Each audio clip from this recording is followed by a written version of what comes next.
Bien, bonsoir. Ce soir, nous allons aborder, dans la suite de nos réflexions sur les doublets qui structurent notre expérience, l'art et d'autre part la culture. Pour aborder la relation qu'il peut y avoir entre l'art et la culture, je crois qu'il est important de revenir sur la relation qu'il peut y avoir entre la nature et d'autre part la culture. Pourquoi ? Parce que notre culture est enfermée dans l'opposition qu'il peut y avoir et que l'on a fait entre la nature et la culture, une opposition qui est totalement artificielle quand on l'observe, on l'étudie avec attention. Et c'est parce que je crois que l'essentiel, en ce qui concerne la nature et la culture, se trouve ailleurs, en dehors de ce doublet. C'est important pour notre monde parce que le débat nature-culture est un enjeu moral, politique, spirituel majeur. Si on définit les choses de l'extérieur, la nature et la culture s'opposent. Qu'est-ce que la nature ? C'est ce qui n'a pas été cultivé par l'homme. Qu'est-ce que la culture ?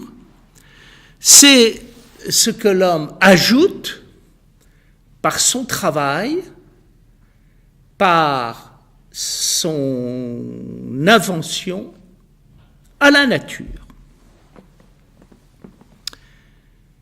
Donc il y aurait quelque part, d'un côté, la nature, qui s'appelle le sauvage, le non défriché, le non cultivé, et d'autre part, la culture. Pour Lévi-Strauss, la séparation entre nature et culture repose sur l'interdit de l'inceste, qui est ce par quoi l'humanité se sépare en humanité cultivée et d'autre part, humanité sauvage. L'humanité sauvage, c'est celle qui ne règle pas sa reproduction et qui, du coup, ne règle pas les échanges sociaux et les échanges économiques. La culture intervient à partir du moment où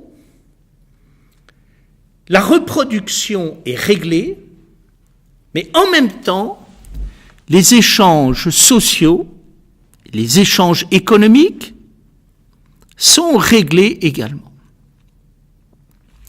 Cette opposition nature et culture,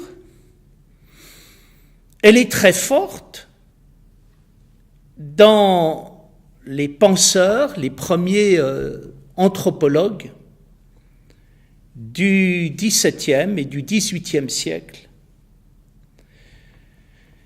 où, par exemple, chez Hobbes,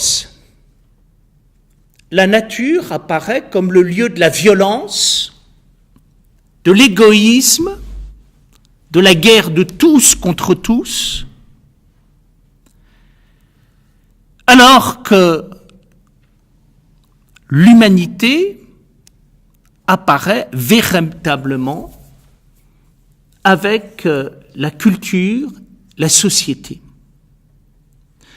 Pour toute une part de la pensée, la nature, c'est le repoussoir. C'est le domaine non seulement de la sauvagerie, mais le domaine de la violence. Et l'idée, c'est que l'homme est homme parce qu'il est un animal culturel et non pas un animal naturel. Je me souviens d'avoir lu cette analyse dans un ouvrage d'Alain Finkielkraut qui s'appelait « La sagesse de l'amour » et dans lesquels il disait que l'homme n'est pas fait pour revenir à la nature, mais l'homme est fait pour s'affranchir de la nature et aller de la nature vers la culture, car le lieu de l'humanité, c'est la culture. L'homme n'est pas chez lui dans la nature. L'homme est chez lui dans la culture.